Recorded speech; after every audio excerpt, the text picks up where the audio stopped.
It's Reality Check with Craig Price.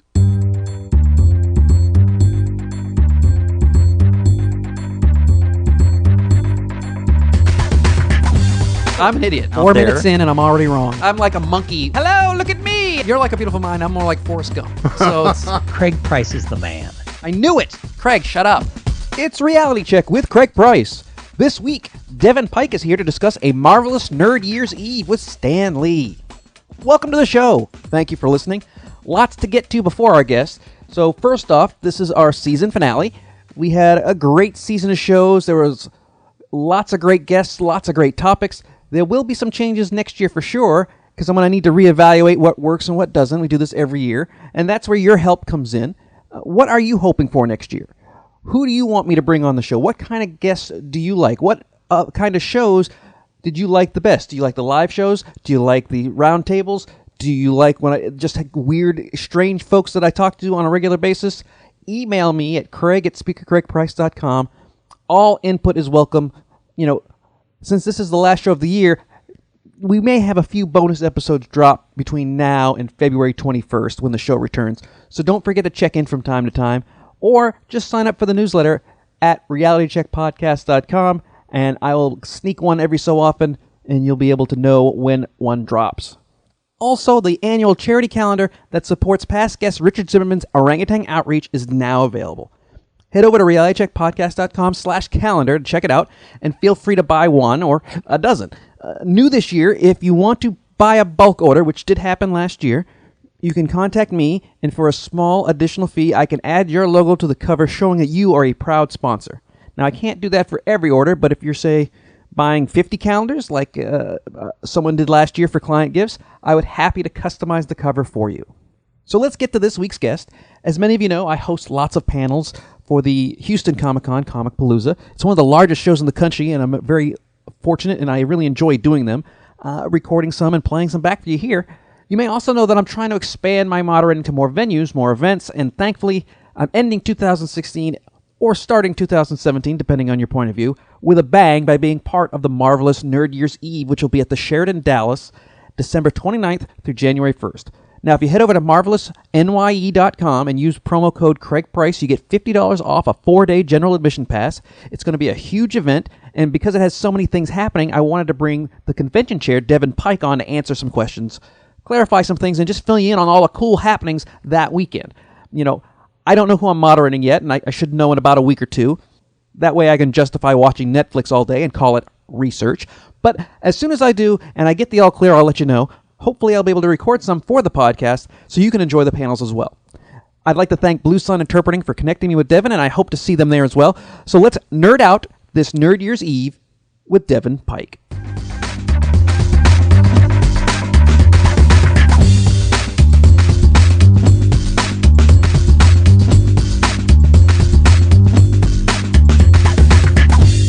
I am super excited about this. I've been promoting it for, I guess, about a month now. And I found about this just through the normal ways. This Marvelous Nerd Year's Eve, we have common friends, Jennifer Husband and Lael Hudson, who have both been on the show before. They're the interpreters for Comic-Cons everywhere. And when they said, I need to contact Devin Pike because this guy knows his stuff and puts on a good show and is a quality person, I'm like, wow, that's kind of rare in comic book convention, so I'm going to give him a call. So, Devin, tell me about New Year's Eve. Why are we doing this big event on New Year's Eve? Well, first off, I'm really glad that my check to Lael and Jennifer actually cleared.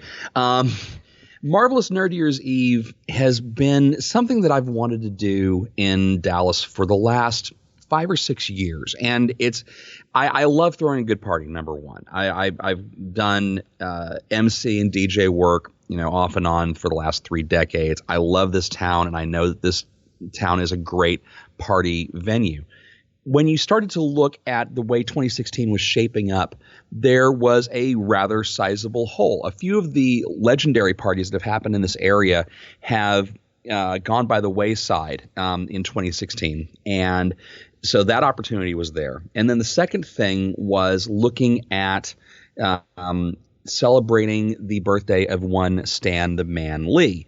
It is his 94th birthday on December 26th, And we ran into Stan, my event team and I ran into Stan at another show earlier on in the year. And Stan's people said, Stan really likes to get in and mix it up and, actually party with the guests at a show, but people don't give him the opportunity to do so because the man's 93 years old. So we looked at each other and said, so let's make an event around it. So everything kind of coalesced around March of this year to actually put together a 4-day pop culture event that is going to just blow everybody's socks off. And I can't wait to cut the ribbon on it. Oh, yeah, and you went all in because this is a 4-day event. It is from December 29th until January 1st.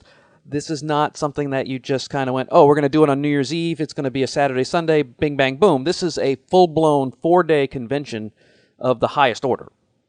What we're doing is we approached the Sheraton Dallas, which is one of the largest hotels in downtown Dallas, and said, we approached several hotels, but the Sheraton specifically didn't have anything booked in for that week-long period it's a traditionally dead period between Christmas and New Year's. So they said, we want you to basically take over the hotel and the convention center space that's attached to it. So when we were looking at the space and we're looking at the time that we had access to it, we said we would be idiots if we just did a quick bing, bang, boom with it. So we've got the things you would expect in a pop culture expo. We've got Q&As and we've got autographs and we've got photo ops, but we've also got a thing that we're calling the Marvelous Nerd Year's Eve University, or MNYEU, where we have authors, effects artists, filmmakers coming in and doing classes that any badge holder can attend. So if you want to either learn about a craft or get better at it, here's your opportunity to do so. And then the party aspect of it, because you can't have New Year's Eve without a party. Each night of the show, we have a party that's free to all attendees, and then 4 different parties on New Year's Eve itself. So yeah, it's a little bit of a more involved show than you're used to seeing at a normal Comic-Con. Well, break down the 4 parties on New Year's Eve, because on Thursday and Friday, if you're a badge holder, you can go in. It's a party. But you have 4 different ones, and there's a specific reason why you have 4 different ones. Right, because we wanted to make sure that people didn't feel left out at any specific level. So we have an all ages or family friendly party that's going on. And if you're a ticket holder at any level, you can get into that. And that's specifically if you're bringing your kids. This is it's the period where kids are out of school. So if you want to go, you're going to be bringing your kids and you want them to experience this. So we've got, green screen karaoke and DJ stuff. And then the parents, if for the younger kids, can, grab a champagne toast, maybe take it back to their room at the Sheraton, or just enjoy it there. And that's all ages. Then we have the VIP party, which is where the majority of our celebrity guests will be attending, because it's in the same room where they've been signing autographs and doing photo ops. We're converting that into one of the party spaces with a really fantastic live rock band as the entertainment for that room. A DJ set space for the general admission folks with DJ Mike Relm. If you have any idea who Mike Relm is, you're already salivating. Mike is somebody who, you call him a DJ and it almost seems insulting, because what he does is live mixes audio and video while you're watching the set. Blue Man Group has had him as their opening act for their touring shows for the last 7 or 8 years. He's been sponsored by Google and YouTube. He has a phenomenal following, and we got him for that party. And then the main stage for the general admission party is the Briefcase Blues Band, which is the world-renowned Blues Brothers tribute act. 10 pieces with horns. It's the suits, it's the glasses, it's the fedora, it's the amazing R&B music, and that's how we're filling the main stage for general admission. So there's your parties. And that's just the headliners. There's all stuff that would go along with that, including a complimentary champagne toast at midnight, regardless of which party pass you have, and favors and some surprises on stage during those events. It sounds like it's going to be a tiresome and amazing at the same time. I'm actually worried about your well-being, because when you chair an event like this and you've got things going until 2 a.m. and then things start up at 11, and then on the website, and this may be mind-boggling. I see that it says 24-hour convention panels. Right. We've actually put out the call to people to submit their own programming for the event. So if they wanted to hold a debate on whether, on which Marvel character actually is the strongest in the MCU, or put on a game show to determine who has the most knowledge on Magic the Gathering, whatever and by the way, those are both panels that have been submitted for that track. We have 3 rooms that are only going to be programmed with that set of programming, and it's all community based. So it's one more way to make it actually their event. So like 3 a.m. in the morning, I wake up like I normally do, and I would take the dogs out, but since it's Dallas and it's New Year's Eve week, the dogs are at the kennel. I can go downstairs if I dress appropriately, put some pants on, go downstairs at 3 a.m. and there may be a panel going on. Absolutely. Oh, my Lord. See, this is why I'm concerned about you, Devin. I'm really concerned that you're going to be exhausted, and this might be your swan song, and I don't want that. The great thing is that I do have a phenomenal batch of folks working with me to put this thing on. Geek Expos is the group who is doing the management of the con. They do shows in Oklahoma City, St. Louis. We've got shows coming up in Nashville and hopefully a couple other ones that we're trying to sign contracts for in 2017 as well. And that is the management group who we've been working with to develop this. And then also here locally, there's a great cadre of folks who I've been working with on putting on events from Bacon Samurai Productions for the last 5 or 6 years. So thankfully it's not all me. Now I do understand that once the show starts, I'm pretty much going to be trapped in my suite and putting out fires with a walkie-talkie and a hell of a lot of Death Wish coffee. So that'll probably be the case. So when I see you when you check in, maybe the only time you and I cross paths. Well, I'll let you know I'm getting there early. I've thought it out. I'm like, I'll get there on the 28th to settle in. And so that way, if there's anything that you need from me ahead of time, we can plan it all out. We'll obviously talk well before then as well. I'm really excited that you on just Lael and Jennifer's recommendation that I'll be there hosting some panels, which I'm really excited about. So let's talk about some of the guests, because I know that Stan Lee is not I'm not going to be interviewing Stan Lee, which is fine by me, but I'm here to pick up anything you got. But Stan Lee, it starts with Stan and it ends with Stan. What is so exciting about Stan coming to town? Because that is a big deal. Well, originally when we were looking at Stan, we all said a little prayer that, Stan will continue to be with us for another 125 years. But let's face facts. The man's turning 94 years old. He has forgotten more about the birth of the American superhero and the growth of comic culture in the world than any of us, could probably guess to remember. When we had the opportunity to stage the event around him, we said, we want to make this the best birthday party he could possibly ever want. So we've got, this amazing cake designer, Iris Candelaria, who has already shown us the plans for what she wants to do with just the cake. This is just the cake that we're talking about that's going to be unveiled during the birthday roast that we're doing with Stan on Friday. I think I saw her at Fan Expo in Dallas. Yes. She did the alien cake. Yes. So I have pictures of that on my website because she was fantastic. So by firsthand, I can tell you that's going to be amazing. I don't even know what this cake looks like, but I know she does amazing work. I love showing the photo to people and watch as their eyes, go through the various pieces on the page. And this was just a pencil rendering of the first draft of it. And then they get to the bottom of the page and it says lights and motion will also be incorporated. And their minds explode. It's really gorgeous. Well, you can't have a party without one of the craziest convention guests that you can get in Michael Rooker. Rooker was one of the people who I was every person who puts a show like this together, they have a wish list. Now, this is the first show where I've actually had an active hand in doing the guest booking. So a lot of my friends just call it DevinCon 2016. It's actually it's personal with me. So there were a batch of guests that I had on my A list.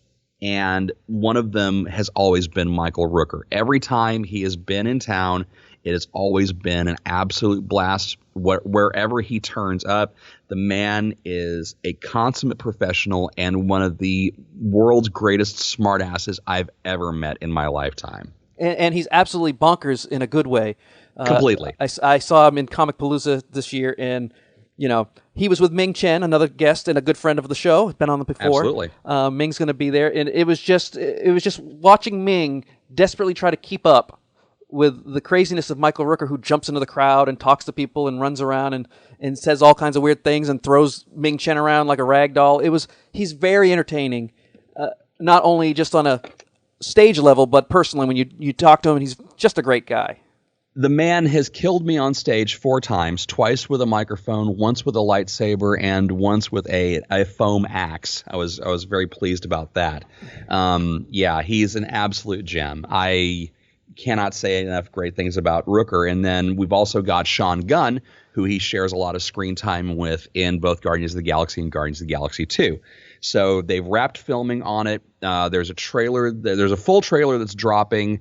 I think it's dropping this week as this podcast. I think it's going to be with Doctor Strange, possibly. Yeah, well, it's either with Doctor Strange or a little bit after.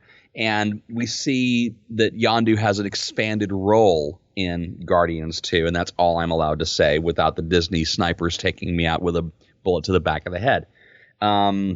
So yeah, we've got Rooker, and then one of the other, and this is actually at the top of my list, more so than any other actor in the spheres, was the voice cast of the Animaniacs. Rob Paulsen, Tress MacNeille, Jess Harnell, and Maurice LaMarche, who voiced the Brain for Pinky and the Brain. So those 4 voice actors have never done a show together in Texas. I mean, you've seen Maurice and Rob do a show. You've seen Rob, Jess, and Tress do a show. And I think they've done a couple in Houston as well. But they've never done a show all together like this. So not only do we get a great panel with them talking about all the amazing voice work they've done, if you look at any successful animation program over the last 25 years, at least one of them has worked on it. But then we're also doing a voice recast with them that I'm working on with their permission to say, okay, are you sure you want to do this script? And they're all jumping and saying, absolutely, can't wait to do it. And those are always fantastic. I've seen a couple of those done. And I'll be honest with you, I have not met Maurice LaMarche. He is someone I am desperately waiting to meet because I find him extremely talented. And not just in the voices that he does, but his mind is so sharp and he's so funny and he's just an amazing person from what I've seen and listened to the podcasts that he's been on and things like that. So he's one of those people that you wouldn't recognize him on the street because he's not famous by sight, but he has been in everybody's cartoons in ears for years, and he's an amazing talent. I can't wait to meet him and Rob Paulsen as well. But you've got a bunch of people that even doesn't matter what genre you're going through. You've got so many great people. I know my wife is super excited to meet Nichelle Nichols, the original Uhura. Absolute royalty, that woman. And these are actually the last few days where we can celebrate Star Trek's 50th anniversary. So not only do we have Ethan Phillips and David Gerald, the writer of the Trouble with Tribble script and a multiple Hugo and Nebula Award winner, Robert Picardo from Star Trek Voyager, but we've got Nichelle as well. Her birthday is also December 28th. So not only are we celebrating Stan's birthday, we're celebrating Nichelle's as well. And so we've got all these things going. How did you get started doing conventions? Because, for myself, it's kind of one of these things you fall into. I love going, but none of my friends were ever involved. I kind of fell into it just by interviewing John Simmons, who was involved with Comic Palooza, and he asked me to join in, and it's been a great opening for me. It's been mind-boggling how much fun these things are and how much experience I get and how much things I learn every event. How did you get involved? It's two different prongs to it. I've always been a sci-fi and fantasy nut from age 5. I'm 46 years old. So from the time where I was actually watching TV with my parents on the floor watching our 13-inch RCA, we were watching Star Trek and Space 1999 and UFO and all these great 60s and 70s sci-fi TV shows. Star Wars comes out in 77, blows my brain out through the back of my head. But not only do I become a stronger sci-fi fan, I also want to learn how these things are made. How do they do the effects? What did they do? How do they make the sounds? All of it. So it started me down a path where I knew I wanted to do entertainment writing. If I wasn't going to make it, which, I was interested in doing as well, I wanted to, work for magazines and newspapers that reported on it. Because I read Starlog magazine from the first issue that hit in 1976. Carrie O'Quinn and that incredible bunch of maverick publishers set me on that path. So from age 12 on, I was submitting articles, doing interview requests, actually wound up getting some great assignments all through high school. And that actually continued as a career path, off and on, with various degrees of success and various degrees of pay, as you well know, Craig. Yes. Because it don't always pay very well at all. Or at all. So you add all of that together, about 13 years ago, I became friends with Mark Walters, who was one of the original founders of Dallas Comic-Con. Mark and I, just met at a couple of different screenings, became fast friends. And he says, well, by the way, we're doing this thing at Sci-Fi Expo, which is one of our shows. Would you want to come in and moderate a couple panels? I know you know this actor. I know you know this actor. And from a panel here and there, I wound up working very closely with the programming team at Dallas Comic-Con, which was then purchased by Fan Expo, the group from Canada. And that winds up being something where people would say, hey, we need a top-notch moderator for X show in Toronto or Chicago or Boston. And that's basically where that hit. Well, it's quite an amazing thing. And now that you're actually in charge of programming, what are you doing different that you've seen other shows do that just drives you crazy that you're not going to do? So you're like, this is what now that I have the control, I've always wanted to see a convention do this. What are you doing different?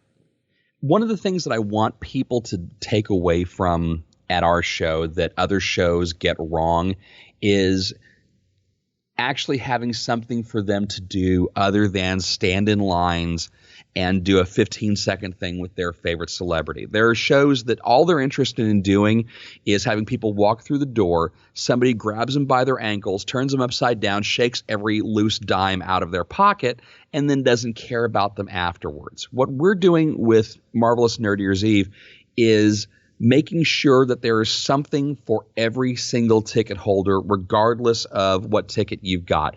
You can go to one of the Marvelous Nerd Year's Eve University courses. You can attend one of the panels. You can run around with the cosplayers. Go to the 501st room. The 501st, of course, the amazing Star Wars cosplayers who are all Imperial troopers and soldiers. And they have a thing called Shoot a Trooper, where you can basically grab a Nerf gun and shoot a stormtrooper for charity. It's really amazing, fun thing. And that's, it's just the full experience, regardless of what time of day or what ticket level. There's something for everybody to be able to do. And it's not just all about, well, this person has a VIP ticket. Obviously, they're going to get the best experience than anybody who has a general admission ticket for one day. All they can do is just walk in, spend money, and walk out. That's not what the show's about at all.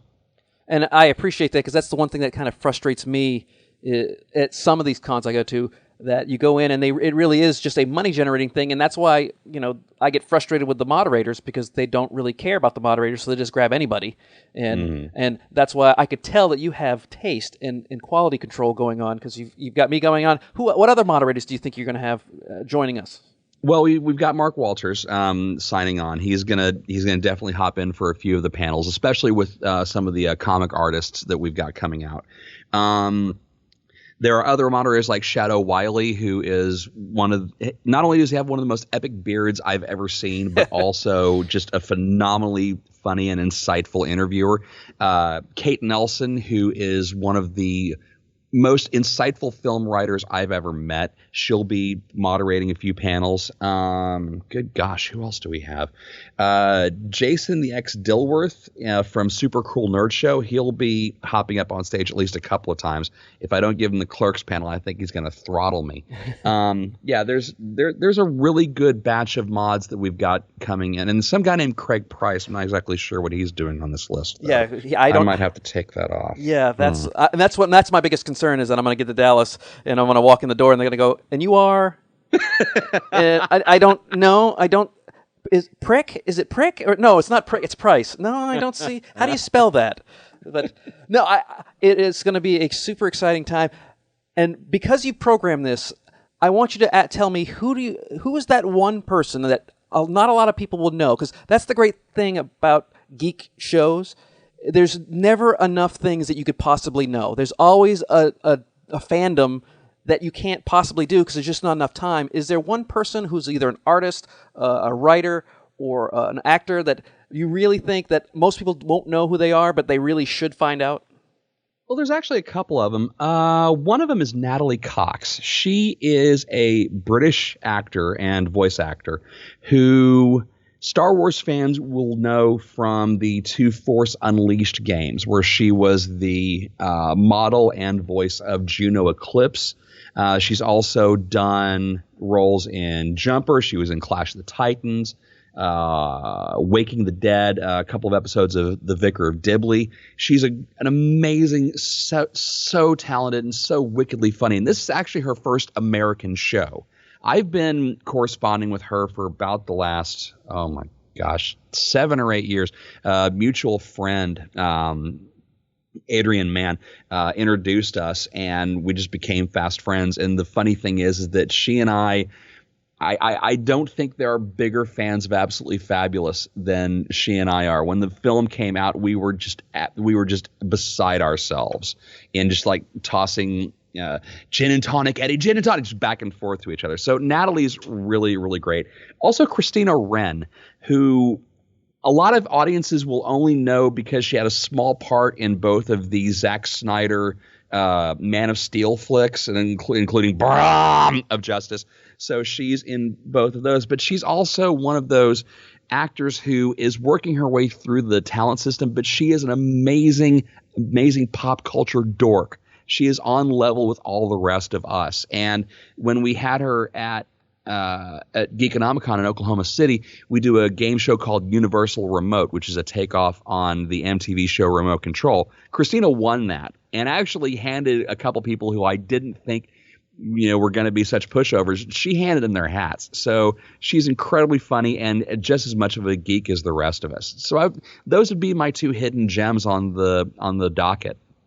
And finally, what is the one thing that you've learned now that you're in charge of programming that you didn't quite get a grasp on beforehand, but now that you're in the fire, you went, oh, this isn't what I thought it was?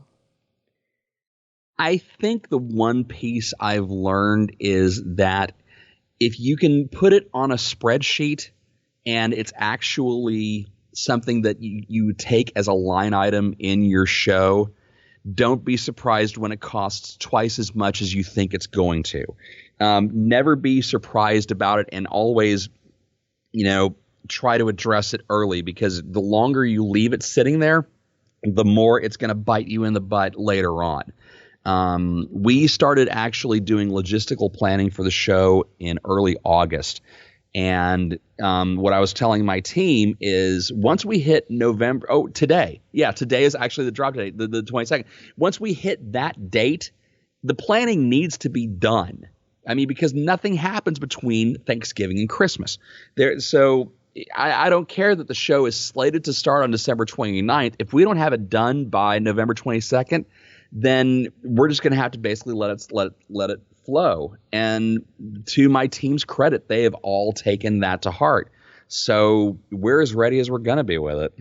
Well, I know a lot of people here in town in Houston are excited to go. I know about 4 or 5 folks personally that are heading up there. Awesome. Yeah, and I can't wait to see it. So let's do the plugging. Of course, it'll be on the front page, realitycheckpodcast.com for weeks. But right now, where can people find information? Where can they get tickets? And where can they start planning their 4 days? The web address marvelousnye.com is where you can get all the information on Marvelous Nerd Ears Eve, taking place December 29th through January 1st at the Sheraton Dallas. That includes the hotel group. Well, actually, no, it doesn't, because that is expired. There are still rooms available at the Sheraton. You can click the link there from the front page of the event site. You can also choose your ticket package, whether it is a one-day general admission ticket all the way through to one of our fan experiences with Stan Lee, Clerks, The 100, Star Trek. There are so many great ways to enjoy Marvelous Nerd Ears Eve, and it all starts by going to marvelousnye.com. Well, Devin, I look forward to meeting you for that brief moment on the 28th when we go into the bunker, and then I'll definitely see you on the 1st when you poke your head out at the very end to see how it all stood. Greg, it's an absolute pleasure. I can't wait to run into you, man. And save up a little bit of your liver, because on Friday the 30th, I think we might have to just hunker down and have a little shindig of our own. Absolutely. I will definitely do that. We'll have to do it early in case I have to get up and do some stuff at 11 a.m. Nope. No rest for the wicked. That's the show. Thanks again for Devin for coming on and for bringing me to Dallas. I hope to see everyone this New Year's Eve. And since this is the season finale, you can email me, Craig at Speaker Craig Price, to let me know what you want to hear from next year, changes I should make, things you like, whatever you want. Have a happy Thanksgiving and a happy holiday season. See you next year.